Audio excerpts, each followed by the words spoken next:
Hello, I'm Eugenia Foxworth. Welcome to the Foxworth Theory. Thank you for tuning in to this week's podcast. You're just joining us. You are going to be overwhelmed and get quite a history. Welcome back to the Foxworth Theory and our guest today, the legendary Antonio Fargas. Now, Mr. Fargas, you have opened doors for so many actors and actresses. Who do you feel does it best these days? Who are some of your favorite actors, male and female? Not political. Again, because I've been here so long to see so many actors, mainly in the formative years, like Cicely Tyson and Adolph Caesar and Billy D. Williams, all these people who were around, who were in New York at the time. And then I knew I eventually had to get to Los Angeles, and I did a film called Across 110th Street. And the director of that film directed the pilot for Starsky and Hutch, but that's jumping ahead. So many, today, going back to Boseman, Chadwick Boseman, and Denzel, and Samuel L. We have just a plethora of great, good journeymen, as well as star actresses and actors that sometimes even hard to keep up with. But I'm just so grateful that I was able to see what we have today and how we're accepted and what we fought through. And in my own way, because of the roles, because I played a lot of character roles. There are always different characters, and going back to first film I did where it was Car Wash, I believe. And that also goes back to my childhood because I had a brother. One of my brothers was gay, and what I saw him go through, I was able to channel that into the roles that I was given, and I was able to do another role in Next Stop Greenwich Village, and then a film called Ambush Murders. And then there was a book that was written called The Celluloid Closet, about actors who were doing roles, controversial roles, before it became popular. And they humbly included it in that book. But just I don't even know all of the names. All I know is when I see people of color, and that's a range of colors. When I first went to television, there were very few roles for Black actors in primetime television. Started on the shoulders of others like Jones, of course, but so many others who were there at the same time. And even Bill Cosby was a door opener for a lot of people, and it just kept getting better and better as I went along, and I saw that I could have an impact, that I was giving a little bit of this, that I was part of this history, and in a way that I never thought that I would be contributing because I just had this hunger that I wanted to get into the roles that I did, and get deeper and deeper into the characters, because I wanted to give them life, give life to those people who didn't get a chance to be leading men, so to speak, and represent the characters that I did with dignity. Important. Well, I've seen a few of your films because of COVID when we were locked in, and there were films that I did not know. And I thought to myself, wow, what an amazing journey. What an amazing time.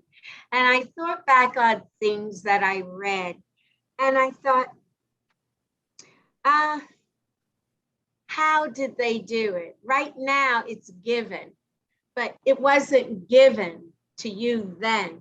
And to be successful without all the glitz and all the technology, I mean, it's just amazing. And that also leads me. Oh, I wanted to ask you another question. Did you ever meet any of our new actors and actresses? I'm not talking about Denzel Washington, but you know, the sons and daughters of some of our great uh, actors and actresses that led the way during the time that you were, you know, going forward and paving the way. Uh, Marla Gibbs, her daughter. Um, that was one. But again, a lot of the people that we're talking about, a lot of the actors and artists that I worked with and experienced, again, I'm 75, so Wow. so we are, we're very few left in the class. Um, so to see when I see a young person or whose father or mother has been in the business or is related to someone in the business, just gives me a lot of hope because it is on the shoulders of the young. We're passing this on to them, and I hope what we pass on to them gives them the strength to do the same thing. I'd say if I'm helping someone, and I also ask them who are they helping, and it's important to keep passing that baton, the baton of hope. And like you, when I was locked down in COVID, I watched a lot of YouTube. I would get lost on YouTube with the music and all the films and the scenes that I could just watch and to say, wow, craft, singers, especially. I mean, all the artists. It's right there because this technology can give it to you. And so I get fulfilled just by letting go. Not only watch just my stuff. I don't watch and I say, I never used to watch my own stuff. I just want to get it out there and leave it alone. Um, I guess I'm so I'm not critical, but technical. I always try to redo something. You can't redo something like that. Once it's out there, it's forever. So this is good to be a part of forever through memory. Forever is a hell of a long time. And I wanted to ask you another question. What was your most favorite role Uh, and why? wow. You know, I look at the roles that I played as if they were my children, and it's hard to put one above the other. So I really don't have a favorite. I do some very favorite moments in all the things I did. Sometimes the smallest role gave me the most pleasure because it was about the moments. Um, so, but the I think I have to give homage to Huggy Bear. I have to give homage to Lindy and Car Wash, uh, and also because because I'm not a leading man, and so I always played a particular flavor or pixel in the picture, and I just wanted to make my little contribution as important as possible. And sometimes what I would do is I would get the script and I would just concentrate on my role. And so I wouldn't worry about what was going on around me. People said, well, you were in Starsky and Hutch, and this series, Starsky and Hutch did this and this and that. Don't you remember? No, I don't remember because I always just concentrated on what I was delivering in the script. So it's a very personal thing. Again, I love all of the characters that I was able to play and to just know that I could breathe life into a character and make it my own, take it off the page and make it my own. And a lot of times the directors didn't know how to direct or didn't know how to direct you how to be black or how to do a certain kind of character, particularly the character actors, because we knew how the leading men would do and how they would be. And the subtleties of that is a whole nother thing that I'd never touched, but the subtleties of being able to know what funky was, what getting down was, what pain and pathos was. Those are the things that I felt I gave the most about the character and what I could give to it. Thank you. Now, who do you miss working with and why? I'm sure there has to be one person. Well, I just enjoyed the time that I spent watching James L. Jones. And we did a play he was starring in called The Great White Hope on Broadway. And I did that character for almost a year. I played an 80-something-year-old man in that play. And nobody thought that this 20-something-year-old person, actor, was playing this 80-something-year-old man. But just watching the magic of James L. Jones and his leading lady, Jane Alexander, and Hector Elizondo. Again, going back to my first play, Amen Corner, second play, Amen Corner, that I toured Europe with Dick Ward and Claudia McNeil. Things I can't recapture again, but I can relive those wonderful moments that I didn't even know how powerful they were when it was happening. But I can, in retrospect, I can see. And also the traveling in Europe with James Baldwin and Roscoe Lee Brown. It's just wonderful memories, and also my legendary mentor, Robert Hooks, who shared so much of his life and his journey, because he holds so much of the shoulders of the history of Black theater and television and film, and watching his son, Kevin Hooks, going back to young people, sons and daughters of that in our history. Son Kevin Hooks, who was a great director and great director and producer. So those are the things that have mean the most to me today. These are wonderful, wonderful memories.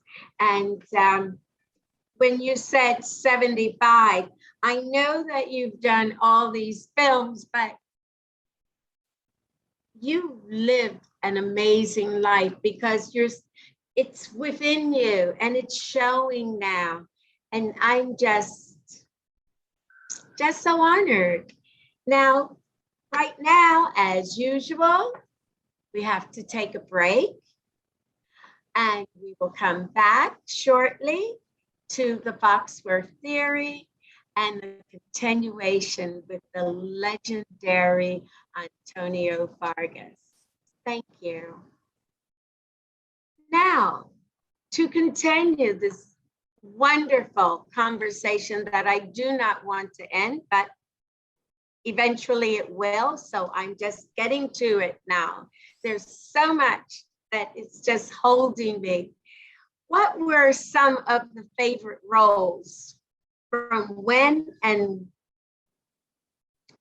you were at your peak, during the period you were at your peak?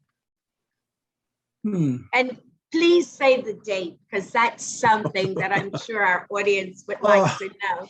Well, you told your age, so you can. But numbers, I think I can remember how old I am, but to know exactly you said it. What date I did a project. It's just there was the 60s, the 70s, the 80s, and right up until now, 90s, of course. But each period had its moments, and highlighted by knowing that every role and every job that I got, there was something that was also meant to be.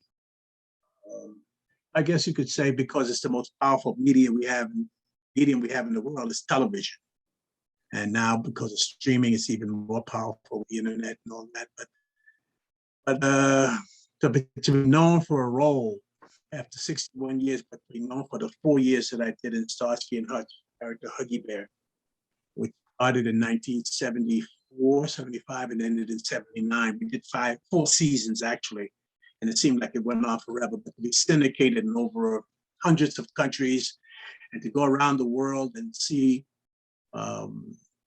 where I'm known in Italy, Germany, Greece, wherever, on the continent, in Africa, African continent, the motherland, the Caribbean, and to be known for that. But now all of the roles, because everything is on streaming now. So, so my whole life experience can be, if you wanted to have spend time with Antonio Fargas, you just have to look up what the roles that I did, and you can pretty much capture or spend some time with on that journey. But like I spend on the journey with my fellow actors.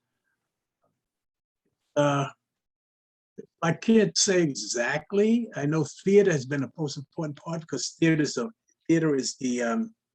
well where it all starts from. Before there was anything film or television, there was theater.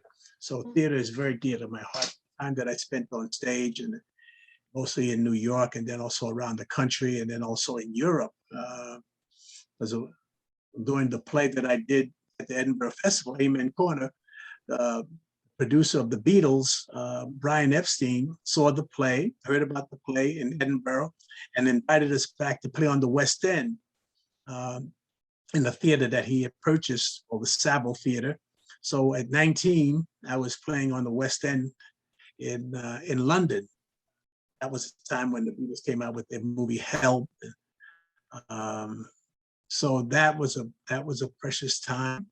And then also, of course, in New York, theater, and then again going back to Europe and being in a play, the August Wilson play, Ma Rainey's Black Bottom, in Manchester, England, and toured all over England with another play called The Blues Brothers, where I did Cab Calloway role.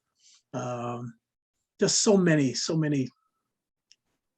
precious memories of this journey that wish we had more time. We could even share more,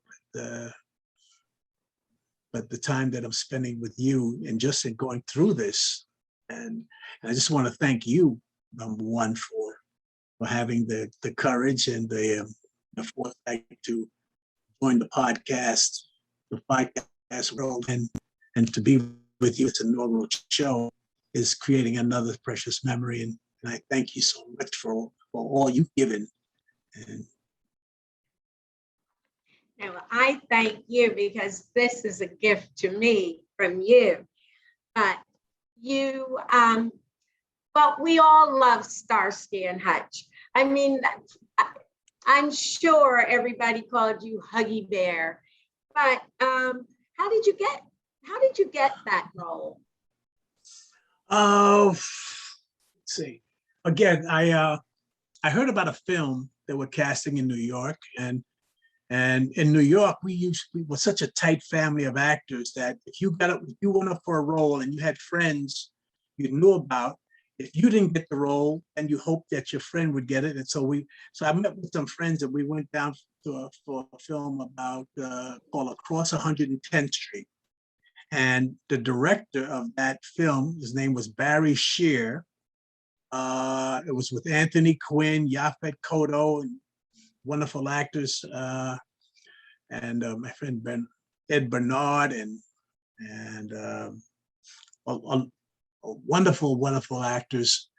So I did that film, and then I knew I had to get to LA, because if I wanted to continue in film, that I would have to, move to Los Angeles. So I got a role in a play at first, Dream on Monkey Mountain, and I came out and did that play, and then I also did a film called Cleopatra Jones.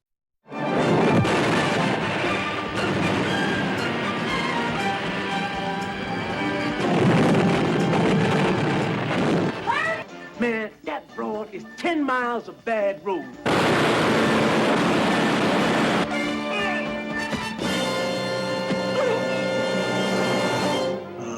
Tamara Dobson, and then I came back to New York, and then I heard about I I I was living. I went to L.A., stayed, and I was hungry and looking for a phone call or something from my agent, and my manager called me and said that Barry Shear had recommended me for a role in a new pilot called Starsky and Hutch. And he also recommended Dick Ward, who was in Amen Corner with me, but also was in Cross 110th Street with me. And so I got the role of Huggy Bear because Barry Shear recommended me to Spelling and Goldberg. He also recommended my fellow actor, Dick Ward, who played the boss in the black boss of Harlem in the Cross 110th Street. So we both got the pilot. So the rest is history, but things have changed though. Dick Ward was replaced by another actor, and Bernie Hamilton was the actor that he replaced Dick Ward. And so we enjoyed 4 years, but it was because of relationship, because of someone recommended me that I got the role of Huggy Bear, and it stuck with me, and it still sticks with me today. Because I guess I haven't changed too much in my time. So I'm also always recognized by that role, and I embrace that. Some people, I don't want to be identified with with something that a character for so long, but I embrace it. In fact, my son was called Huggy Junior when he started playing football and got some attention. It was on television and so forth. But I got the role of Huggy Bear, and 4 years later, and 45, I think we've been off the air almost for 43 years now. Wow. And we're still talking about Huggy Bear, and I'm grateful for that. Yes, it's a classic. It's a classic. Now, how has Hollywood changed in reference to respect for Black and brown actors and actresses? Have things really changed? Are we getting roles and being paid as equal, especially women? I think you can say that when I was doing television, the minority slot was almost exclusively for African American men, and then women, and then Hispanics were. But as time passed, you can look around, and if anybody would say, you look at Hollywood today, you'd say, we don't have any problems. Look at all of the mixtures and the I call it the latte kids are taking over the world, taking over the television, mixed race, mixed everything, and so it's a wonderful time with the demand for product that's out there today.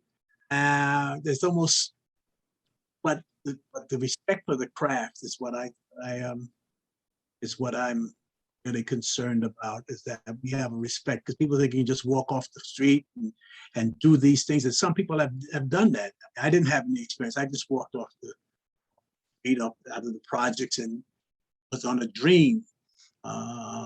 But today you become famous as an athlete. You can become famous for doing a commercial. You can, celebrity is a lot different than actually being of substance for me, as a journeyman actor or someone who deals with emotions and able to open their heart and soul, give to a character.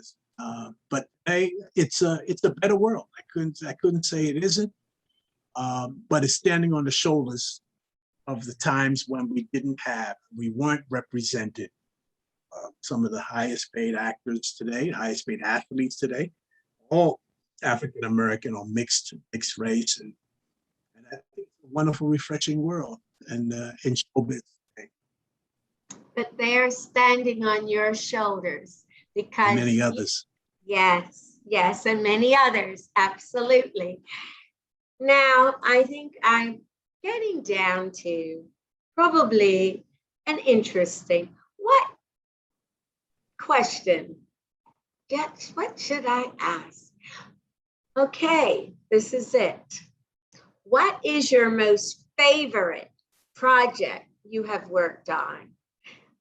I know you worked on a lot, but which one is your favorite project?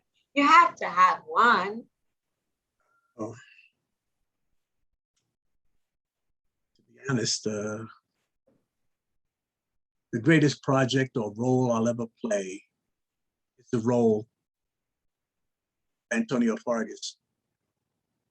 Oh, That's that's that's a work in progress, and I've lent Antonio has been lent out on loan, so to speak, all of yes. these other projects, and so the mothership has allowed me to be used in certain places.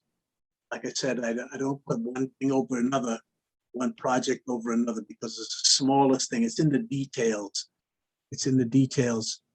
And these actors who are into the details, or artists that are into the details, they have to paint, dance, um, paint, dance, or play an instrument or sing.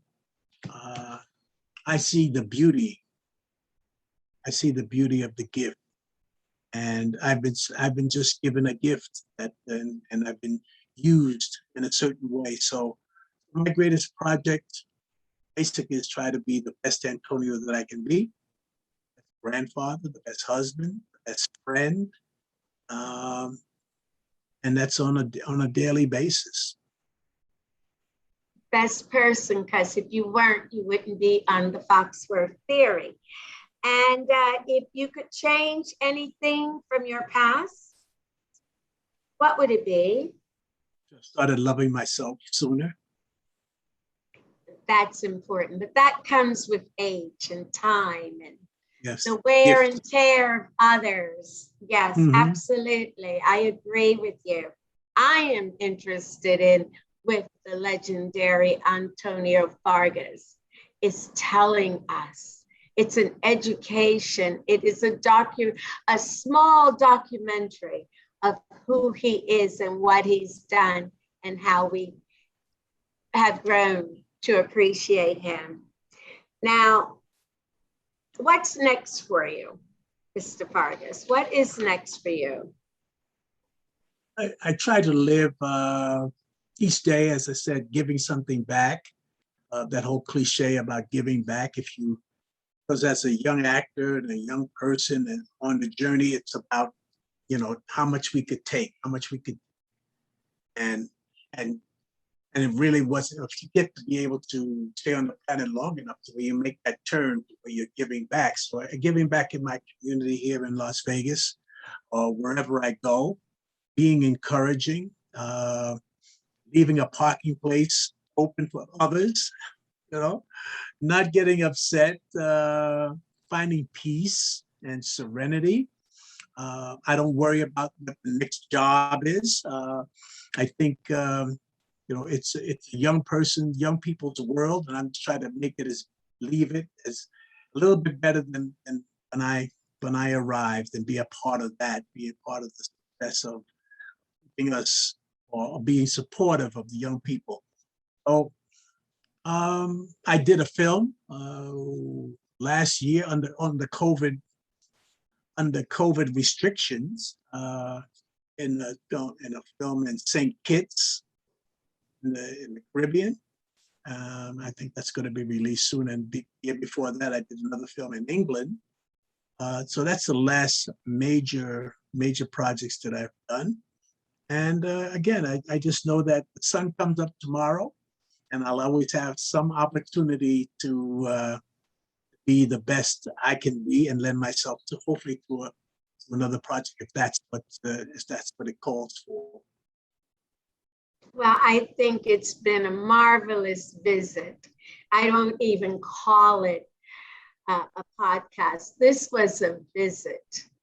And the only thing missing is the food around the table and our sitting down. So, So what I would like to ask you is this.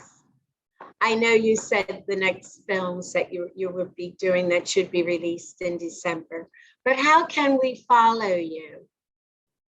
Um, Social media or I'm not a big social media person. Uh, I guess I'm old school. Uh, I like to call people up. I like people to have my email. I do have a website, AntonioFargas.com, if you want to look at that. Yes, I do have a Facebook presence that try not to get involved in because I think there's some great benefits of being able to connect with people you haven't seen and know you, and it's a wonderful world that makes us closer and closer together. But I always believed that I thought I needed to be in the in crowd all the time. And I realized that the out crowd is the best crowd to be in. So yes, you can follow me on social media, but again, it's watching the wheels and watching the world go by, which is really a pleasant thing for me. Step aside graciously, um, allow the process to happen, which is the world and everything that's happening. Acceptance is the key for me to not try to change things or wish to change the past or to have regrets. All of that. I think everything happened for me to be here right now with you on this podcast was part of the journey, and I'm grateful to be part of that. I am so grateful to you. I'm so appreciative. That's why I had to stumble through in the beginning because of the excitement. But thank you. Thank you so much. I want to thank you for joining us. And I know that our audience is thankful. Thank you for joining us on the Foxworth Theory. Be sure to tune in on Tuesday at 9 p.m. on the Foxworth Theory Network.